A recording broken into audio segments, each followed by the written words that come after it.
Good morning, 710. Welcome.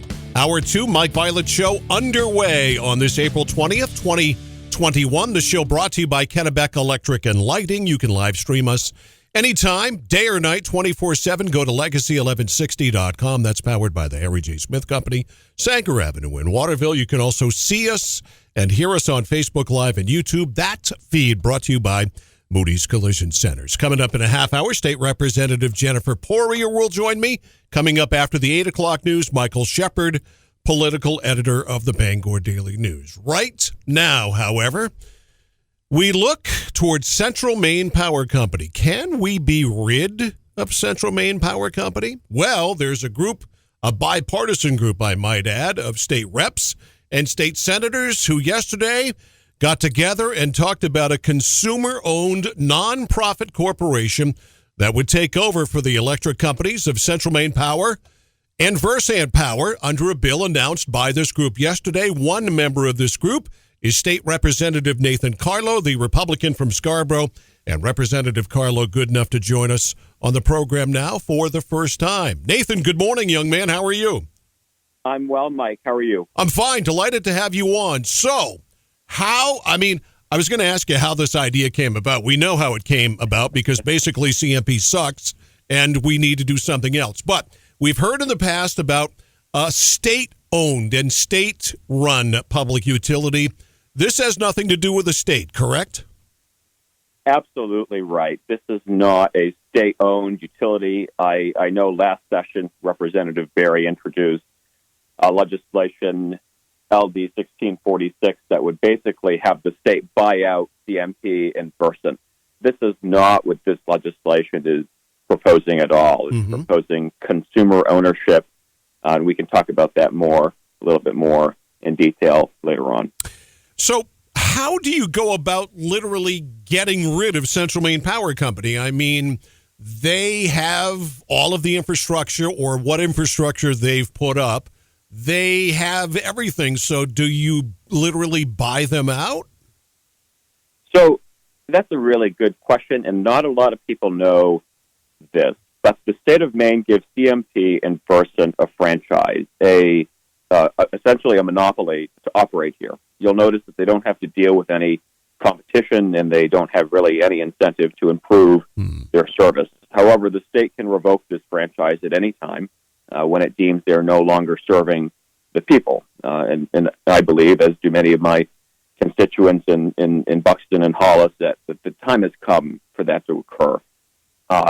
This bill would basically form a new power company, Pine Tree Power, and this company would take out a bond, and it would buy all the facilities that CMP and Versant and the IOUs in Maine currently use.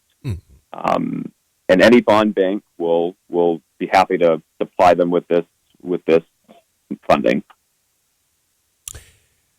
We're talking to State Representative Nathan Carlow, Republican from Scarborough, about the idea, which has bipartisan support, that they announced yesterday, a nonprofit corporation taking over for the electric utilities of CMP and Versant Power Company under this bill. So to just make sure I've got this read right from what you said, Representative Carlow, that the entities of CMP and Versant, they operate at the pleasure of the state, and the state can revoke that pleasure anytime they want to. That's correct. And in return, they have a total control, zero competition in the electric industry in Maine.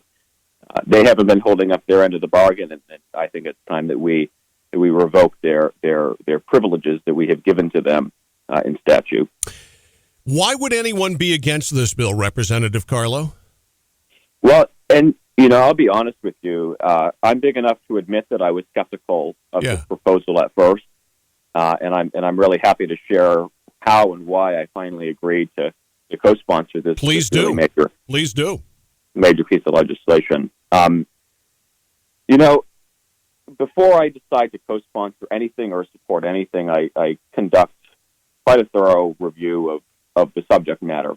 And I spent about a week before I made this decision, and I conducted a lot of research from public testimony that was submitted last year for a similar bill. And I can't see anything that would seem to suggest that this initiative is bad for the ratepayers. Even when I went through testimony in opposition to LD 1646 last session, I didn't read anything that suggested COUs would cause an increase in rates.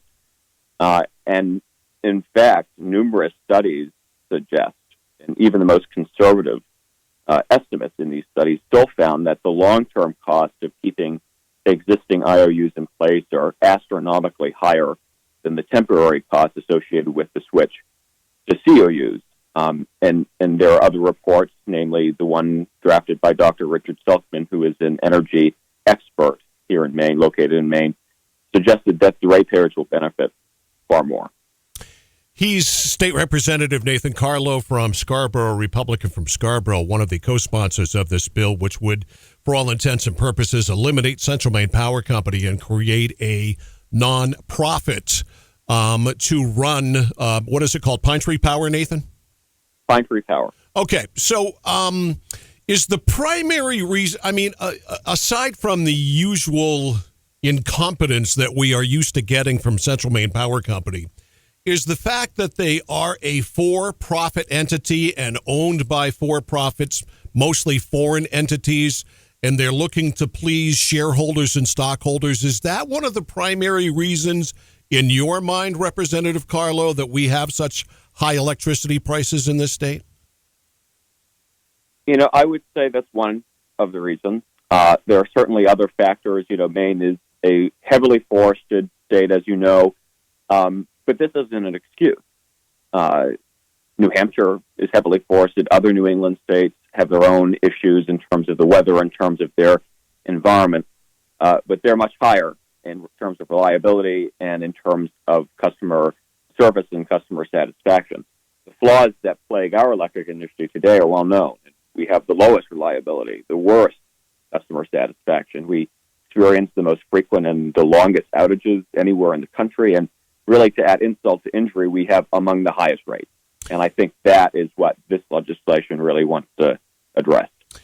And to that end, as far as the parent company, Avangrid, of being obviously a for-profit entity, they're looking to make money for their corporate investors. Now we have the situation with the corridor. So they have this idea to provide power to another state, but go through our state and wreck a lot of forested land in the process in order for them, would you say, to improve their footprint in order to serve their customers better elsewhere and not necessarily the ratepayers of Maine? Yeah, I'm not sure if this is a corridor bill. I think that the corridor is a separate issue. I've expressed skepticism of the corridor in the past, but this is really about we know the issues that we're facing in terms of the electric industry, and how are we going to move forward from here in a way that's going to lower costs for ratepayers, raise investment for our infrastructure. It's really fascinating, Mike, when you look at how CMP and Versant finance their projects compared to how COUs finance their projects. COUs are able to get a much lower interest rate. So when you look at the comparison between the interest rates that we have for debt that CMP and Versant use compared to the ones that COUs use, we see a $9 billion savings over a 30-year period. This is half the amount that we would be, being able to invest with the current structure. Give us some context, Representative Carlow, on what the legislative process is from this point on. Right. Happy to do that. So the LD has not even actually been submitted yet. Still being drafted by the revisor's office. Once that happens, it will be sent to the Clerk of the House and Secretary of Senate, and they will both assign it to the Committee of Jurisdiction. That will likely be my committee, the Committee on Energy, Utilities, and Technology, where it will be scheduled for a public hearing. And this public hearing is important because we're going to see a lot of people who are both proponents and opponents of the legislation people who want to testify to provide the committee with information. And then the committee has to look at that information and make a decision. That's called a work session, as you know. I'm not sure if your viewers may be fully aware of the process, and that's where the committee will make a recommendation as to whether or not to support this change. I will tell you that right now there are probably 4 guaranteed yes votes, and once the committee does make its recommendation, it will be sent to the legislature where it will vote upon that recommendation. How much, Representative Carlow, do you and those who support doing this expect to get leaned on by the following people to be against it or to have your colleagues be against it? The sitting governor of the state of Maine, who obviously is a huge supporter of the corridor, the most recent former governor, who is probably going to run again and who is a supporter of the corridor, so therefore you got to think a supporter of CMP, and the former governor before that, who's on the board of directors of Avangrid, who's obviously going to be someone who's going to have CMP's back. How difficult is it to overcome those 3? Well, that's a really interesting question, and that's why I asked it. Say that again? I said that's why I asked it. Yeah, when I make a decision, I don't really factor into the politics behind it, right? I have to look at the data, and I have to make a decision from there as to what I believe is the right thing to do for my constituents in my district. But, look, there are other Republican states like Nebraska who have COUs operating their grid currently. Nebraska is not the only one, but it's certainly controlled dominantly by a consumer-owned utility, and it's hardly a liberal area of the country. COUs already serve 97 Maine towns, many of which are in very conservative parts of the state. So I don't really see this as a Republican or a Democrat issue. I look at it more from a sovereignty perspective. Versant is 100% owned by the city of Calgary in Quebec, Canada. GMP is owned by Avangrid, which is owned by a parent company in Spain, Iberdrola.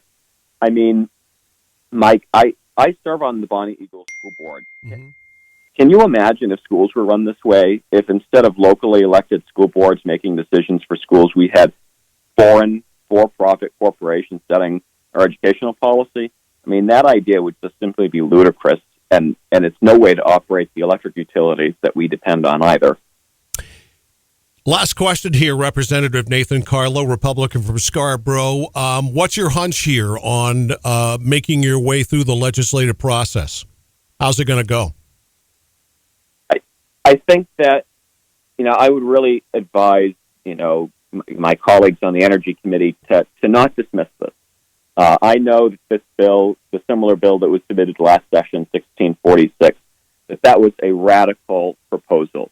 My advice to my colleagues would be to look at the bill and consider it carefully, and make a decision from there. I'm going to respect the committee's decision either way. I think this is a real issue that we're facing in our current model, and I would hope that common sense prevails in this case. Common sense prevails in government? Are you kidding? A rare but treasured sight. Exactly. State Representative Nathan Carlow, Republican from Scarborough. Representative Carlow, thanks for coming on with us. Your first time, and we hope it's the first of many down the line. Hopefully so, Mike. Thank you again for having me. Take care.